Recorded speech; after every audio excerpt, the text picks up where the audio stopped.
Random House Audio presents The Beginner's Goodbye by Anne Tyler. Read for you by Kirby Heyborne. Chapter 1. The strangest thing about my wife's return from the dead was how other people reacted. We were strolling through Belvedere Square, for instance, on an early spring afternoon when we met our old next-door neighbor, Jim Rust. "Well, what do you know?" he said to me. "Aaron!" Then he noticed Dorothy beside me. She stood peering up at him with one hand shielding her forehead from the sun. His eyes widened, and he turned to me again. I said, "How's it going, Jim?" Visibly, he pulled himself together. "Oh, great," he said. Or rather... But, of course, we miss you. Neighborhood is not the same without you." He was focusing on me alone, specifically on my mouth, as if I were the one who was talking.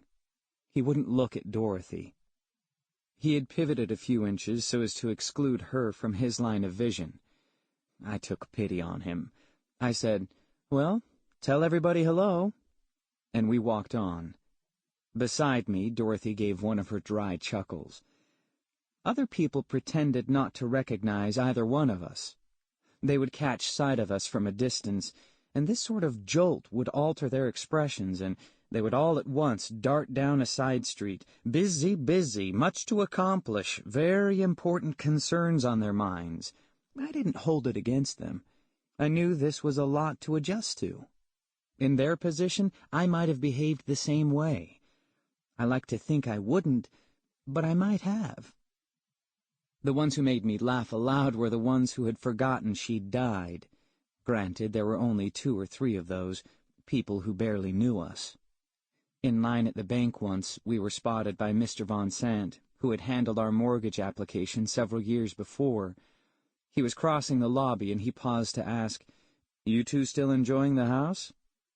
"Oh, yes," I told him, just to keep things simple. I pictured how the realization would hit him a few minutes later. "Wait," he would say to himself as he was sitting back down at his desk. "Didn't I hear something about—" Unless he never gave us another thought, or hadn't heard the news in the first place. He'd go on forever assuming that the house was still intact, and Dorothy still alive, and the 2 of us still happily, unremarkably married.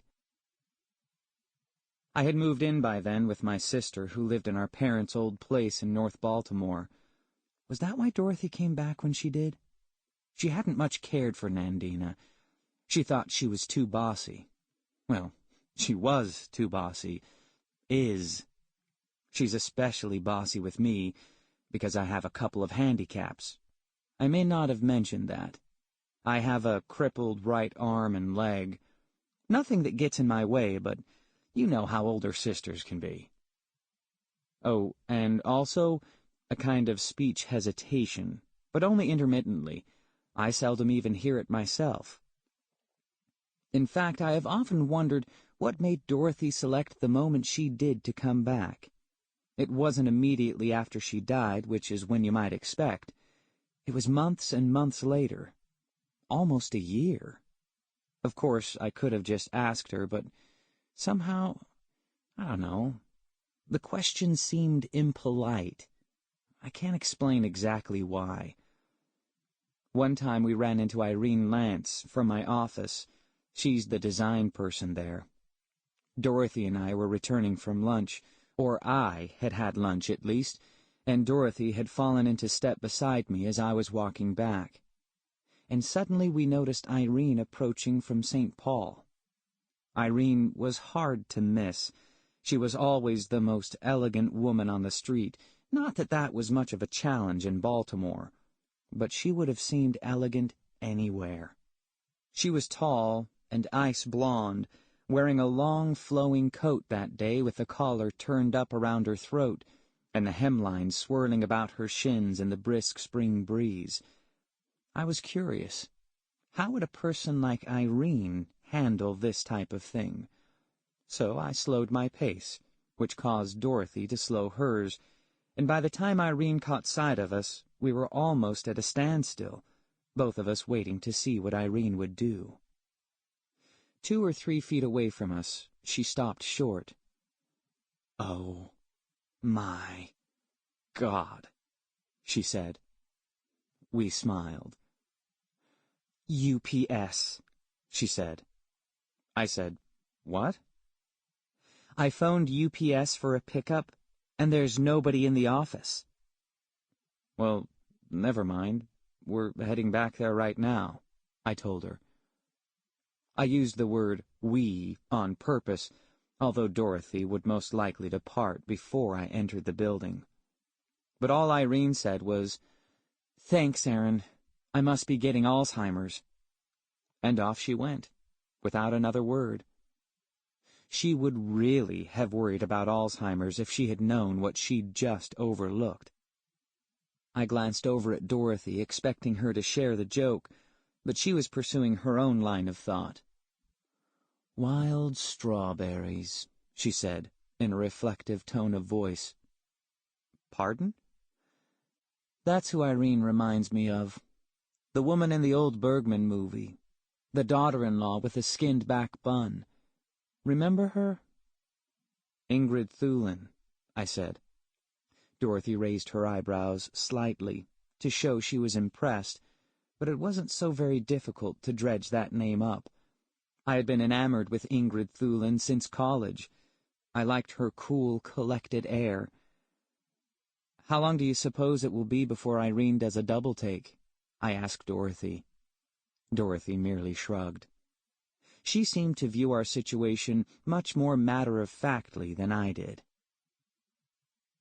Maybe the reason I didn't ask Dorothy why she had come back when she did was that I worried it would make her ask herself the same question. If she had just sort of wandered back, absent-mindedly, the way you would return to an old address out of habit, then once I'd brought it up she might say, "Oh, my goodness, I should be going." Or maybe she would imagine I was asking what she was doing here, why she had come back at all, in other words. Like when you ask a house guest how long he's planning to stay and he suspects you're asking, "When can I hope to be rid of you?" Maybe that was why I felt it wouldn't be polite. It would kill me if she left. I had already gone through that once. I didn't think I could do it all over again.